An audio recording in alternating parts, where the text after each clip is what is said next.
My dear sister, ప్రియమైన సహోదరి, never under estimate what God can do through your life. నీ జీవితము ద్వారా దేవుడు ఏం చేయగలడు, అది ఎప్పుడు తక్కువ అంచనా వేయద్దు. నిన్ను నువ్వు చూసుకొని నేను ఇంతే, నా స్థితి ఇంతే, నా వయసు ఇంతే, నా పరిస్థితి ఇంతే, నా పరిమితులు ఇంతే, కాబట్టి నేను ఇంకా పెద్దగా ఏం చేయలేనేమో దేవుని కొరకని నిన్ను నువ్వు మరి లిమిట్ చేసుకోవడానికి ఇష్టపడకు.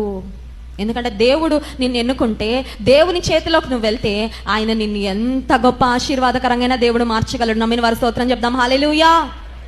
చూడండి, మనము యేసుక్రీస్తు ప్రభు వారికి క్యారేజ్, తన చిన్న టిఫిన్ బాక్స్ ఇచ్చిన బాలుడికి వచ్చి మనం చాలా గొప్పగా చెప్పుకుంటా ఉంటాం, అవునా కదా? ఏ క్యారేజ్ ఇచ్చాడండి? 5 రొట్టెలు 2 చేపలు. ఎవరిచ్చారు?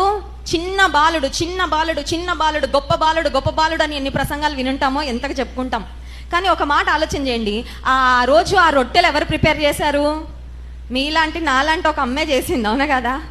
ఆమె ఆ రోజు కూడా ఉదయం కిచెన్లోకి వెళ్ళి ఆ చేపలు ఫ్రై చేస్తాను, లేకపోతే చేపలు ఇగురు చేస్తాను, లేదంటే రొట్టెలు కాలుస్తాను, మా వాడి కడుపులోకి వెళ్తాయి అనుకొని ఉంటుంది. కానీ ఆమె ఎప్పుడు ఊహించి ఉండదు, నేను చేసిన ఈ రొట్టెలు యేసయ్య చేతిలోకి వెళ్ళి అన్ని వేల మంది ఆకలి తీరుస్తాయని ఆ తల్లి ఏనాడు కలలో కూడా కాని ఉండదండి.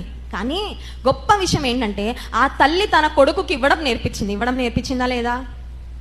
తల్లి కుమారునికి ఇవ్వడం నేర్పించింది. ఆ తల్లి ఊహించని విధంగా ఆమె చేసిన రొట్టెలు ఆ రోజు ఎవరు కూడా